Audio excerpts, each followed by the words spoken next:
Hello दोस्तों, ये video season 6 का पार्ट 3 है और इसमें मैं देने वाली हूँ एपिसोड 9, 10, 11 और 12। एपिसोड को शुरू करने से पहले मैं आपको याद दिलाना चाहूंगी कि अगर आपने मेरे चैनल को अभी तक सब्सक्राइब नहीं किया है तो कर लीजिए और जो बेल आइकॉन है उसे प्रेस करना मत भूलिएगा, कारण तो आप जानते ही होंगे। एपिसोड की शुरुआत में डैरिल, अब्राहम और साशा को दिखाया जाता है जो कि अलेक्जेंड्रिया वापस लौट रहे थे। तभी उन लोगों का रास्ता बहुत सारे बाइकर्स रोक लेते हैं। उन सभी बाइकर्स के पास गन्स थी। उस बाइकर गैंग का लीडर साशा अब्राहम और डैरिल को बताता है कि अब उन लोगों के पास की सभी चीजें उन लोगों के लीडर नेगन की है। वो डैरिल के साथ अपने एक आदमी को ट्रक के सामान को चेक करने के लिए पीछे भेज देता है और खुद अब्राहम और साशा को मारने की धमकी देता है। तभी अचानक उन बाइकर्स का पूरा गैंग एक्सप्लोड हो जाता है। अब्राहम डैरिल को देखता है जो कि एक आरपीजी को अपने हाथों में लेकर ट्रक के आगे आ चुका था। जो बाइकर डैरिल के साथ ट्रक के पीछे गया था वो ट्रक के पीछे मरा पड़ा हुआ था। डैरिल उन सभी बाइकर्स को गाली देता है और वो लोग फिर से अलेक्जेंड्रिया की ओर रवाना हो जाते हैं।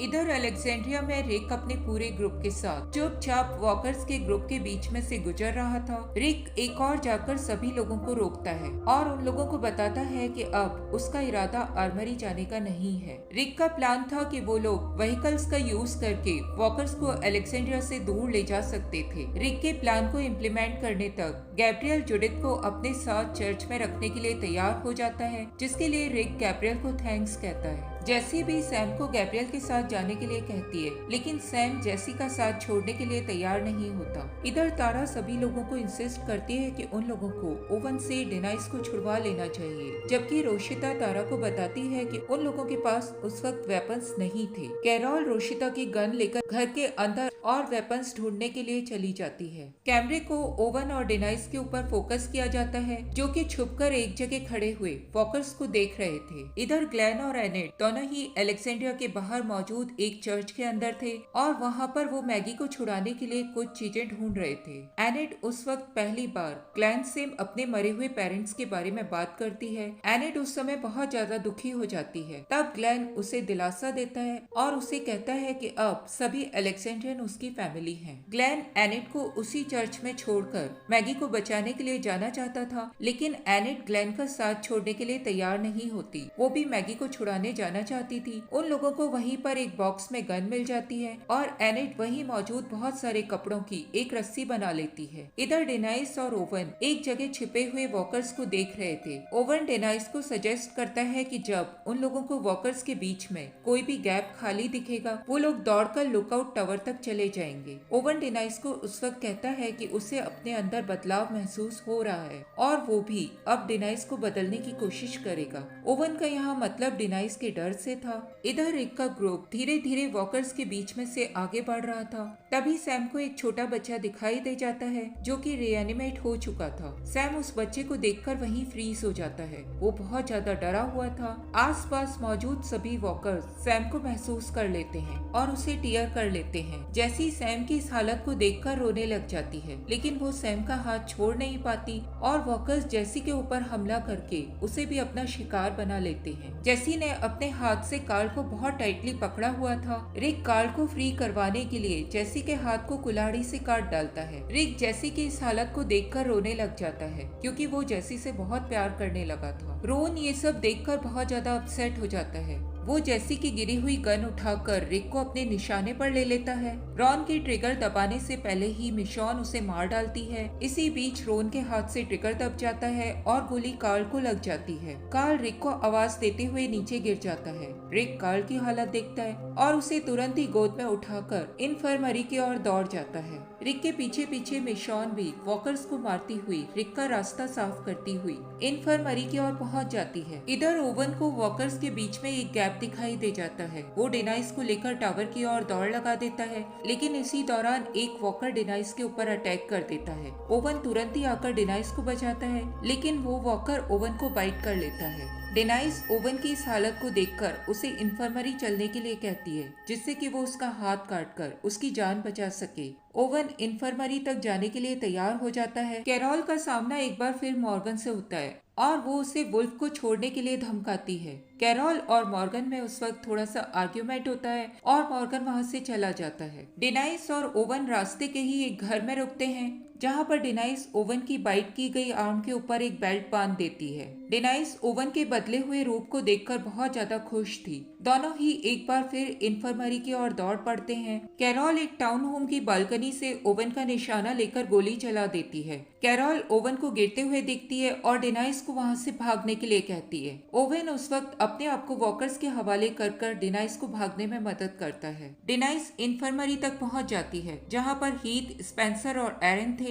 रिक वहां पर कार्ल को लेकर पहुंचता है। डेनाइस कार्ल की हालत को देखकर उसे तुरंत ही मेडिकल एड प्रोवाइड करती है। रिक कार्ल के ऊपर हुए हमले से बहुत ज्यादा डिस्ट्रेस था। वो तुरंत ही बाहर निकल जाता है और वॉकर्स को मारने लग जाता है। मिशॉन, हीथ, एरन और स्पेंसर रिक को इस तरह से वॉकर से लड़ते हुए देखते हैं। वो लोग भी बाहर निकलकर रिक की वॉकर्स को मारने में मदद करने लग जाते हैं। सभी अलेक्जेंड्रियन अपने अपने घर से रिक और बाकी लोगों को वॉकर से लड़ते हुए देखते हैं। वो लोग भी अपने अपने घरों से बाहर निकलकर रिक और उसके ग्रुप की मदद करने लग जाते हैं। रिक सभी लोगों को देखकर बहुत खुश होता है और चिल्लाकर उन लोगों का जोश बढ़ाता है। इधर चर्च में गैब्रियल के साथ और भी बहुत सारे अलेक्जेंड्रियन मौजूद थे। गैब्रियल रिक को इस तरह से लड़ता हुआ देखता है। गैब्रियल जुडिथ को वहीं मौजूद एक लेडी को पकड़ाता है और लड़ाई के लिए तैयार हो जाता है और वहाँ मौजूद सभी लोगों को कहता है कि भगवान ने उन लोगों को दुश्मनों से लड़ने का साहस दिया है, इसीलिए उन्हें खुद अपने दुश्मनों का सामना करना चाहिए। टॉबिन और गैब्रियल दोनों ही आकर रिक और उसके साथियों को ज्वाइन कर लेते हैं।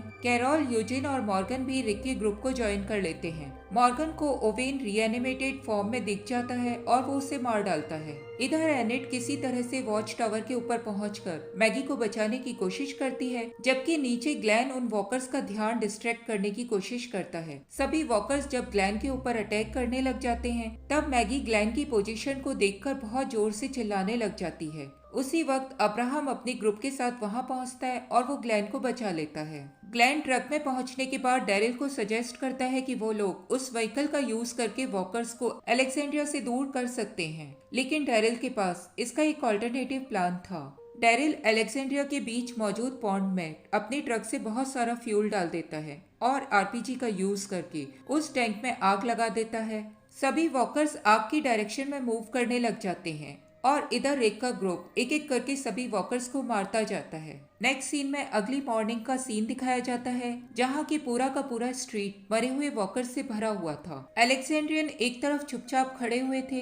मिशॉन ने जुडिथ को पकड़ रखा था और डेनाइस डैरिल के स्टिचेस लगा रही थी। कार्ल बेहोश था और रिक उसके बेड के किनारे पर बैठा हुआ था। रिक बेहोश कार्ल को बताता है कि उसने अलेक्जेंड्रियन को अंडर एस्टिमेट किया था। रिक कसम खाता है कि वो डियाना के सपनों को पूरा करेगा और इस कम्युनिटी को एक बार फिर से बसाएगा। रिक बेहोश कार्ल को कहता है कि वो उसे नई दुनिया दिखाना चाहता है। तभी कार्ल की उंगलियों में मूवमेंट होता है और वो रिक के हाथ को पकड़ लेता है।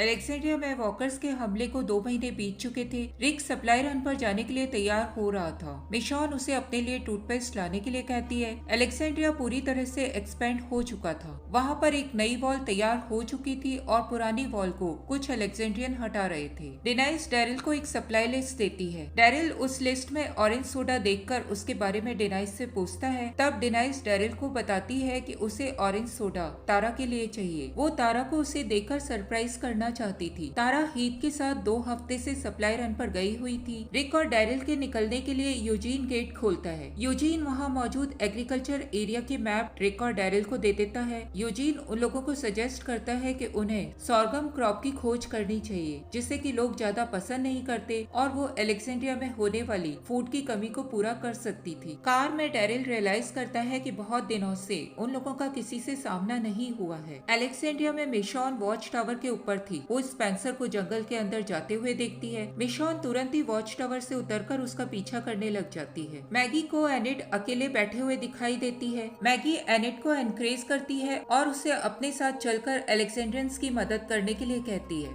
साथ ही मैगी एनिट को ये भी कहती है कि वो जब भी बात करना चाहे मैगी उसके लिए हमेशा फ्री है। इधर रिक और डेरिल मैप को फॉलो करते हुए सोरगम बांध तक पहुंच चुके थे। वहां पर उन्हें सप्लाईज से भरा हुआ एक ट्रक मिल जाता है। रिक और डेरिल उस ट्रक को देखकर बहुत खुश होते हैं और उस ट्रक को ड्राइव करके वापस अलेक्जेंड्रिया की ओर रवाना हो जाते हैं। रिक और डेरिल दोनों ही अलेक्जेंड्रिया के रास्ते में एक गैस स्टेशन को देखकर वहां सप्लाईज के लिए रुक जाते हैं। डेरिल को वहां पर एक वेंडिंग मशीन दिखाई देती है जो कि उल्टी पड़ी हुई थी। रिक और डेरिल दोनों ही उस वेंडिंग मशीन को ट्रक की मदद से पलटने की कोशिश करते हैं। तभी एक मास्कमैन उन लोगों के सामने आ जाता है। रिक और डेरिल दोनों ही उस मास्कमैन को देखकर अपनी अपनी गन का उसे निशाना बना लेते हैं। वो मास्कमैन रिक और डेरिल को अपना इंट्रोडक्शन देता है। वो पॉल रोविया था जिसे सब लोग जीजस के नाम से जानते थे। जीजस रिक और डेरिल को बताता है कि वो वॉकर से बचता हुआ भाग रहा था। रिक उससे अपने कम्युनिटी में शामिल करने वाले क्वेश्चन पूछने लग जाता है, जबकि डेरिल रिक को बीच में ही टोक कर उससे क्वेश्चन पूछने से मना कर देता है। रिक और डेरिल दोनों ही जीजस को जाने देते हैं। रिक को अचानक ही ध्यान आता है कि जीजस ने उन लोगों से कहा था कि वो किसी भी कैंप को बिलोंग नहीं करता था, जबकि वो बहुत ज्यादा नीट और क्लीन दिखाई दे रहा था। रिक को उसके ऊपर शक हो जाता है। वो लोग पहले तो जीजस का पीछा करने की सोचते हैं, लेकिन तभी उन्हें गैस स्टेशन के पीछे से कुछ गन फायर्स की आवाजें सुनाई देती है। रिक और डेरिल तुरंत ही भागकर गैस स्टेशन के पीछे जाते हैं और वहां जाकर वो लोग देखते हैं कि वो आवाज फायरवर्क्स की थी जो कि एक कैनिस्टर में थे।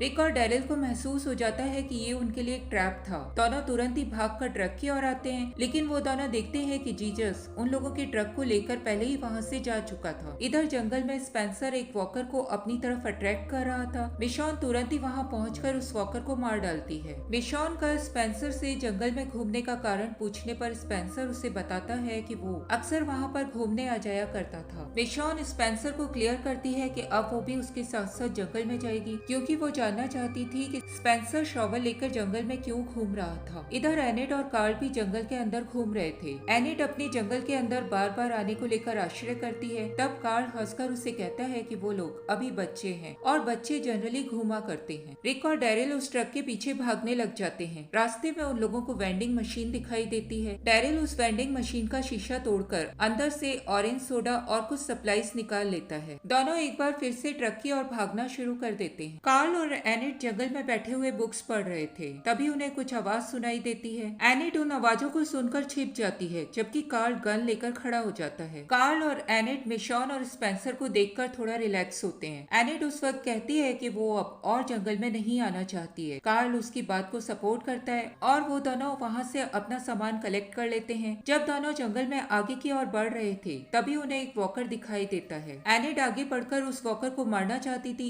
लेकिन कार्ल एनिट को ऐसा करने से रोक देता है और उसे तुरंत अलेक्जेंड्रिया जाने के लिए कहता है। एनिट के पूछने पर कार्ल उस वक्त उसकी बात का कोई भी जवाब नहीं देता। इधर रिक और डेरिल को आगे जाने पर जीजस मिल जाता है। वो दोनों मिलकर उसे पकड़ लेते हैं। रिक जीजस को रस्सियों से बांधकर वहीं छोड़ देता है और वो दोनों ट्रक लेकर आगे बढ़ जाते हैं। रिक और डेरिल जब एक फील्ड में से गुजर रहे थे, तब उन लोगों को एहसास होता है कि उस ट्रक की छत के ऊपर जीजस मौजूद है। रिक बहुत जोर से उस ट्रक का ब्रेक लगाता है और जीजस उछलकर नीचे गिर जाता है। जीजस तुरंत ही उठकर एक और दौड़ लगा देता है। डेरिल उसके पीछे पीछे भागता है। रिक वहाँ मौजूद बहुत सारे वॉकर्स को मारता है। जीजस और डेरिल दोनों ही लड़ते लड़ते ट्रक के अंदर आ जाते हैं। जीजस से गलती से उस ट्रक का न्यूट्रल दब जाता है और वो ट्रक स्लाइड होकर पॉन्ड के अंदर चला जाता है और पूरी तरह से डूब जाता है। डेरिल को ये देखकर जीजस के ऊपर बहुत गुस्सा आता है और वो जीजस को बेहोश करके बंदी बना लेता है। इधर जंगल में मिशॉन और स्पेंसर कार्ल को देखते हैं, जो कि एक वॉकर को उनकी तरफ डायरेक्ट करके जा रहा था। स्पेंसर तुरंत ही अपना चाकू निकालता है। मिशॉन जैसे ही उस वॉकर को देखती है, वो शॉक्ड रह जाती है, क्योंकि वो वॉकर डियाना थी। मिशॉन डियाना को उसी हालत में छोड़ देती है, जबकि स्पेंसर रोते हुए आगे बढ़ता है और डियाना को मार डालता है। स्पेंसर मिशॉन को बताता है कि उसे पता था कि डियाना एक वॉकर बन चुकी है और वो उसी को ढूंढने के लिए जंगल के अंदर घूमा करता था। स्पेंसर डियाना के लिए ग्रेव खोदता है और अपनी पूरी फैमिली को याद करके रोने लग जाता है। मिशॉन स्पेंसर को चुप कराती है और उसे बताती है कि वो और सभी अलेक्जेंड्रियन अब उसकी फैमिली हैं। रिक और डेरिल बेहोश जीजस को बंदी बनाकर अलेक्जेंड्रिया लेकर आ जाते हैं। इधर अलेक्जेंड्रिया में मिशॉन कार्ल के पास जाती है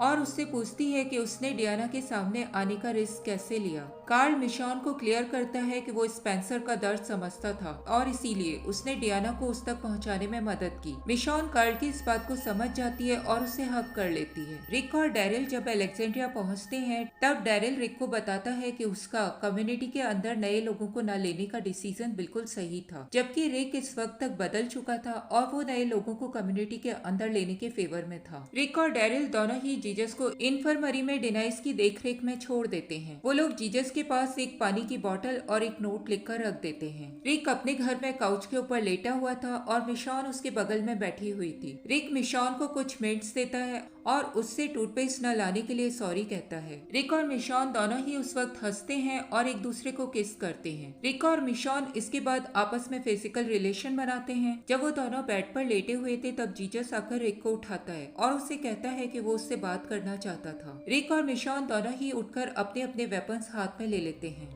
एपिसोड की शुरुआत अब्राहम और साशा से होती है, जो कि एक पेट्रोलिंग से लौट रहे थे। अब्राहम साशा से फ्लर्ट करने की कोशिश करता है। तब साशा अब्राहम को क्लियर करती है कि वो अगली बार यूजीन के साथ पेट्रोलिंग पर जाने वाली है। अब्राहम ये सुनकर चुप हो जाता है। अब्राहम रोशिता के साथ फिजिकल रिलेशन बनाता है। रोशिता अब्राहम को एक नेकलेस देती है जिसका पेंडेंट ट्रक की टूटी हुई लाइट से बना हुआ था। रोशिता जब शावर लेने के लिए अंदर जाती है तब अब्राहम साशा के बारे में सोचता है। उसी रात को बाद में मैगी और ग्लैन को बात करते हुए दिखाया जाता है। मैगी अलेक्जेंड्रिया के गार्डन में क्रॉप्स के न होने से बहुत ज्यादा डिसअपॉइंटेड थी। ग्लैन उसे अश्योर करने की कोशिश करता है कि जल्द ही वहाँ भी क्रॉप होने लग जाएगी। वो दोनों ही डेनाइस और अब्राहम को एक बेसमेंट की ओर दौड़कर जाते हुए देखते हैं। मैगी और ग्लैन दोनों ही उन लोगों के पीछे भागते हैं। इधर रिक के घर में जीजस मिशॉन और रिक का कपड़े पहनने का इंतजार कर रहा था। तभी उसका सामना कार्ल से होता है। कार्ल जीजस को देखकर तुरंत ही उसे गन पॉइंट पर ले लेता है, लेकिन उसी वक्त रिक और मिशॉन कमरे से बाहर आ जाते हैं और वो जीजस को कार्ल से इंट्रोड्यूस करवाते हैं। जीजस रिक के ग्रुप को अपनी कम्युनिटी के बारे में बताता है, जिनके पास बहुत सारी क्रॉप्स और लाइव स्टॉक्स थे।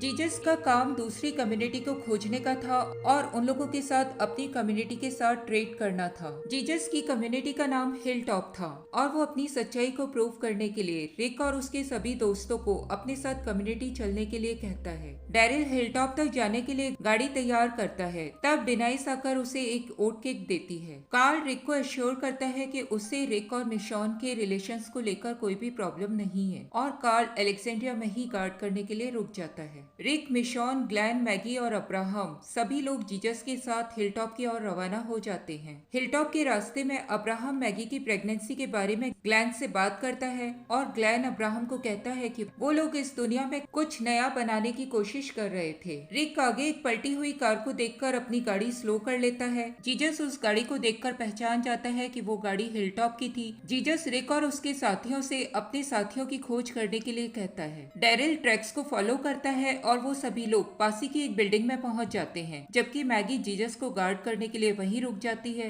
रिक के पूरे ग्रुप को जीजस के 4 आदमी मिलते हैं, जिसमें से एक आदमी घायल था। रिक का पूरा ग्रुप उन सभी लोगों को लेकर हिल टॉप की तरफ रवाना हो जाता है। उन चारों में से एक आदमी हार्लन था, जो कि एक डॉक्टर था। हार्लन अपना इंट्रोडक्शन देता है। तब ग्लैन उससे मैगी को देने के लिए कुछ विटामिन के बारे में बात करता है। हार्लन मैगी की प्रेगनेंसी के बारे में जानकर मुस्कुरा देता है और ग्लैन को बताता है कि वो एक मैटरनिटी डॉक्टर है। उन्हीं में से एक आदमी फ्रेडी अपने वॉकर से लड़ाई के बारे में बताता है। अब्राहम उसकी बात बहुत ध्यान से सुनता है। उन लोगों की गाड़ी आगे जाकर कीचड़ में फंस जाती है। जीजस उन लोगों को बताता है कि हिलटॉप उन लोगों के बहुत ही पास है और वो सभी पैदल ही हिलटॉप की ओर रवाना हो जाते हैं। जीजस सभी लोगों को लेकर हिलटॉप के मेन गेट पर पहुंच जाता है। हिलटॉप का गार्ड रिक को वेपन सरेंडर करने के लिए कहता है, जबकि जीजस आगे बढ़कर उसे रिक के ग्रुप से इंट्रोड्यूस करवाता है और वो रिक को बताता है कि उन लोगों के ग्रुप के पास बहुत समय से वेपन्स खत्म हो चुके हैं और वो रिक को सजेस्ट करता है कि वो और उसका ग्रुप अपने अपने हथियार अपने पास रख सकते हैं। हिलटॉप का गेट ओपन होता है और वहाँ पर एक बहुत बड़ा महल दिखाई देता है। पास ही बहुत सारे फार्मिंग हाउसेस थे। जीजस उन लोगों को बताता है कि वो महल किसी जमाने में हिस्ट्री म्यूजियम हुआ करता था। जीजस रिक के पूरे ग्रुप को उस मैन्योर में ले जाता है। वहाँ पर उन लोगों की मुलाकात उस कम्युनिटी के लीडर ग्रेगरी से होती है। ग्रेगरी रिक के ग्रुप से बात करने से पहले उन सभी लोगों को नीट और क्लीन होने के लिए कहता है। रिक ग्रेगरी की बातों से बहुत ज्यादा चिढ़ जाता है। वो मैगी को ग्रेगरी से बात करने के लिए कहता है। जब सभी लोग मैन्योर के अंदर थे तब अब्राहम डैरिल से पूछता है कि क्या उसने कभी भी सेटल होने के बारे में सोचा था।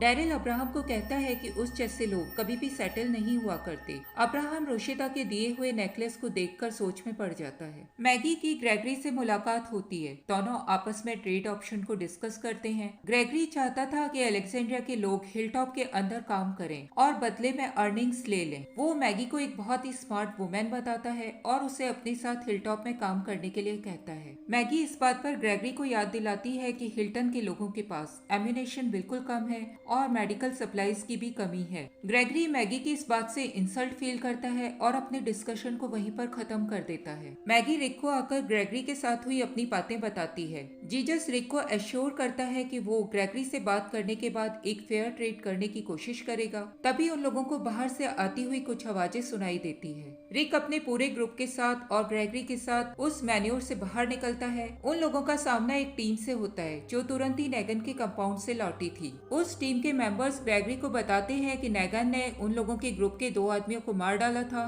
क्योंकि उसे उनकी भेजी हुई सप्लाईज बहुत कम लगी थी। वो लोग ग्रेगरी को आगे बताते हैं कि उन लोगों ने उनके एक आदमी क्रैक को बंदी बना लिया है और ग्रेगरी को एक मैसेज देने के लिए कहा है। ग्रेगरी के पूछे जाने पर कि वो मैसेज क्या है, ईथन तुरंत ही उसे सॉरी कहता है और उसके ऊपर वार करता है। रिक का पूरा ग्रुप ये देखकर अलर्ट हो जाता है। अब्राहम के ऊपर एक हिलटॉप का रेजिडेंट हमला कर देता है और अब्राहम साशा की बात सोचकर वहीं पर फ्रीज हो जाता है। टेरेल आकर अब्राहम को बचाता है। अब्राहम उठता है और उशिता का नेकलेस वहीं जमीन पर गिरा रह जाता है। रिक तुरंत ही ईथन को मार डालता है। हिलटॉप के रेजिडेंट सभी रिक और उसके ग्रुप से लड़ने के लिए तैयार हो जाते हैं। जीजस हिलटॉप के रेजिडेंट को शांत करवाता है और उन्हें बताता है कि रिक और उसका ग्रुप उन लोगों की मदद कर रहा था और उन लोगों ने ग्रेगरी की जान बचाई थी। थोड़ी देर बाद लाइब्रेरी में जीजस रिक के ग्रुप को नेगन के बारे में बताता है। वो बताता है नेगन एक ग्रुप सेवियर्स का हेड है। जीजस रिक और उसके ग्रुप को बताता है कि नेगन ने हिलटॉप के लोगों के साथ एक डील की थी कि वो हिलटॉप के ऊपर अटैक नहीं करेगा और बदले में हिलटॉप की आधी सप्लाईज वो लेगा। रिक और उसका पूरा ग्रुप हिलटॉप के साथ एक डील करते हैं। रिक और उसका पूरा ग्रुप फूड, मेडिसिन और सप्लाईज के बदले में क्रैक को बचाने के लिए और सेवियर्स को मारने के लिए तैयार हो जाते हैं। जीजस रिक के इस प्रपोजल को ग्रेगरी को बताता है। ग्रेगरी, जो कि अब पहले से काफी बेटर था,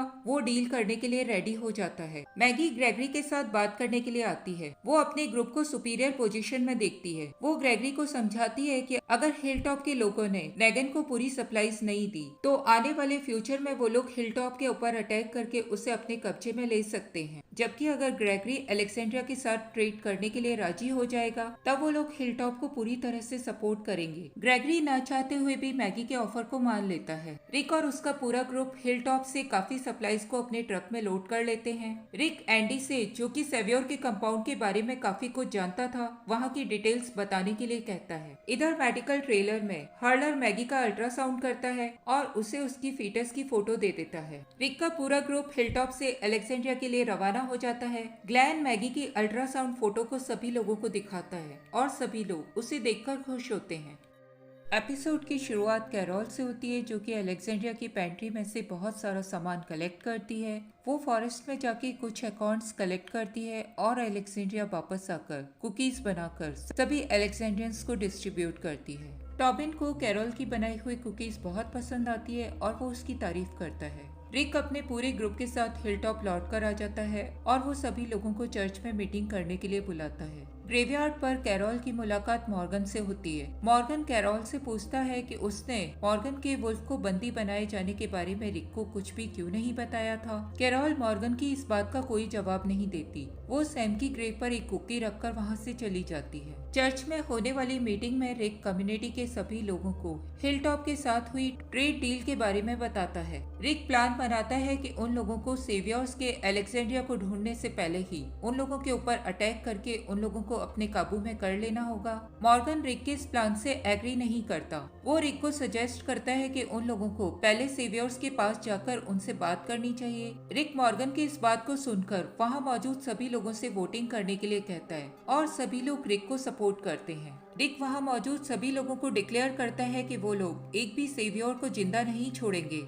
रिक की इस बात को सुनकर तारा गवर्नर को याद करके अनकंफर्टेबल हो जाती है। कैरोल बेड में लेटी हुई थी और उसे नींद नहीं आ रही थी। वो अपनी डायरी उठाती है और वहाँ पर WS7 लिख देती है। कैरोल अपने लिखे गए सभी नंबर्स को काउंट करती है तो वो 18 थे। ये उन आदमियों के नंबर्स थे जिन्हें कैरोल ने अभी तक मारा था। मैगी ग्लैन से कहती है कि वो भी उन लोगों के साथ सेवियर के कंपाउंड तक जाना चाहती है क्योंकि उसने ही हिलटॉप की डील करवाई थी। मैगी ग्लैन को एश्योर करती है कि वो सेवियर के कंपाउंड के अंदर नहीं जाएगी। कैरोल स्ट्रीट में स्मोकिंग करते हुए वॉक करती है। वो टॉबिन को पोर्च में बैठा हुआ देखती है और उसके पास चली जाती है। कैरोल अपनी सिगरेट को टॉबिन के साथ शेयर करती है। टॉबिन कैरोल को बताता है कि उसे कैरोल की एक्टिविटीज देखकर बहुत डर लगता है। टॉबिन कैरोल को बताता है कि सभी अलेक्जेंड्रियन उसे एक मदर फिगर के रूप में देखा करते हैं, लेकिन उसे कैरोल कुछ और ही दिखाई देती है। कैरोल और टॉबिन उस वक्त एक दूसरे को किस करते हैं। इधर अब्राहम अपने बैग्स पैक कर लेता है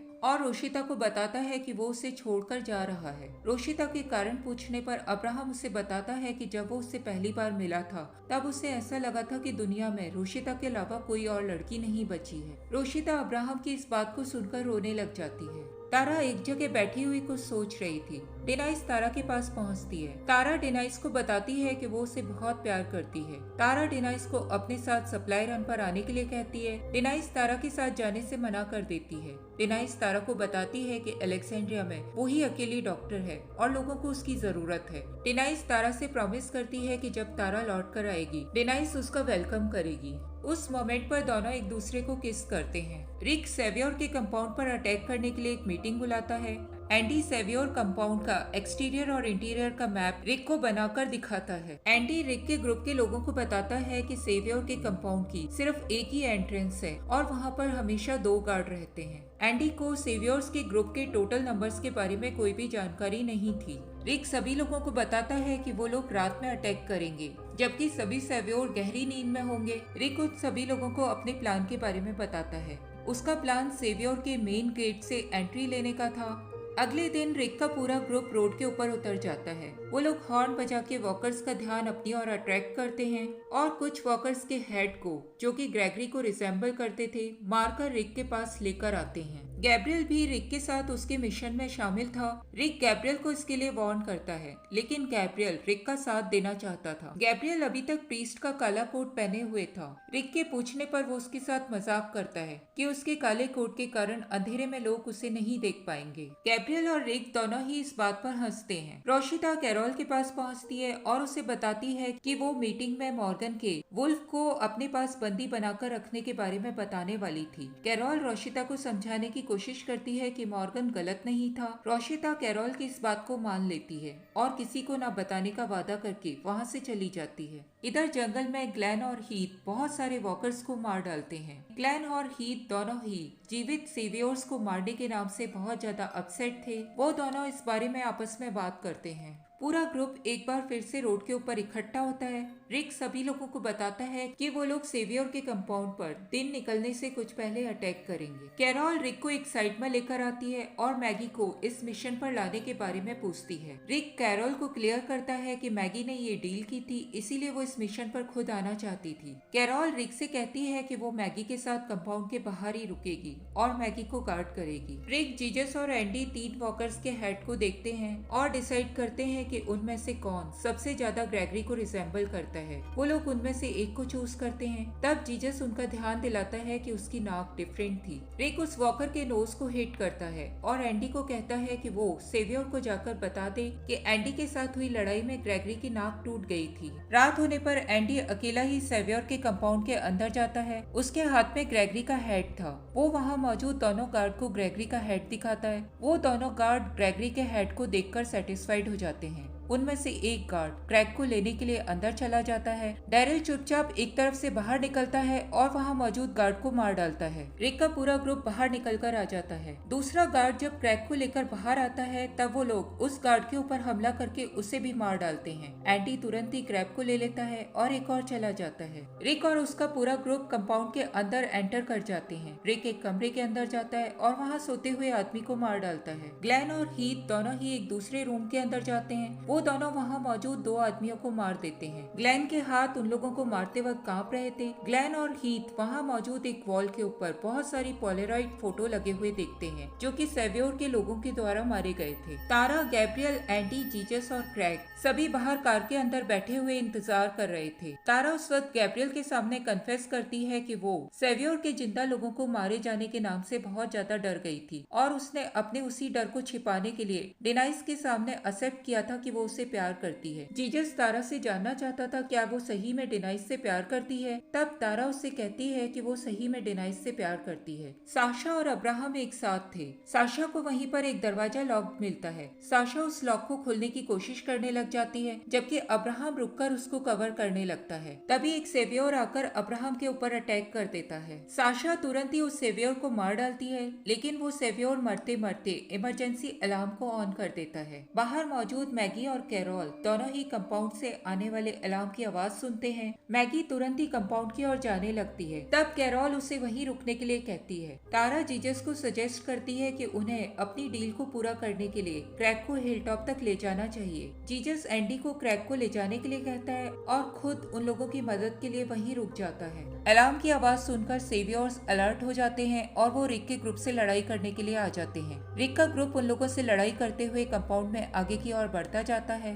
एरन सेवियर्स के एक ग्रुप से बचने के लिए एक कमरे के अंदर घुस जाता है और वहाँ मौजूद एक सेवियर को मार डालता है। एरन उस रूम से जब बाहर निकलने लगता है तब एक सेवियर उसके ऊपर अटैक करता है लेकिन रोशिता उसे बचा लेती है। तारा कंपाउंड से बाहर निकलते हुए 2 सेवियर्स को देखती है और तुरंत ही उनको गोली मार देती है। रिक के ग्रुप के सभी लोग एक एक दरवाजे को चेक करके आर्मरी की खोज कर रहे थे। आखिर में ग्लेन और हीथ आर्मरी तक पहुँच जाते हैं। ग्लेन और हीथ वहाँ से कुछ वेपन्स कलेक्ट करते हैं। उन्हें बाहर मौजूद सेवियर्स की आहट सुनाई देती है और वो दोनों दरवाजे के ऊपर लगातार गोलियां चलाकर उन सेवियर्स को मार डालते हैं। ग्लेन और हीथ दोनों ही आर्मरी से बाहर निकलते हैं। बाहर सेवियर्स की डेड बॉडीज पड़ी हुई थी। उन्हीं में से एक सेवियर जो कि जिंदा था ग्लेन और हीथ को निशाना बना लेता है लेकिन तभी जीजस आकर उस सेवियर को मार डालता है। कंपाउंड के बाहर गैब्रियल उस सेवियर तक पहुंच चुका था जो कि तारा की गोली से घायल हो गया था। सेवियर गैब्रियल की प्रीस्ट की यूनिफॉर्म देखकर उसके ऊपर टॉन्ट करता है जबकि गैब्रियल बाइबर की एक लाइन पढ़कर उसे मार डालता है। उन लोगों की लड़ाई खत्म होती है और रिक का ग्रुप बिल्डिंग से बाहर निकल जाता है। रिक के पूरे ग्रुप को वहाँ व्हीकल्स की एक छोटी सी पार्किंग दिखाई देती है।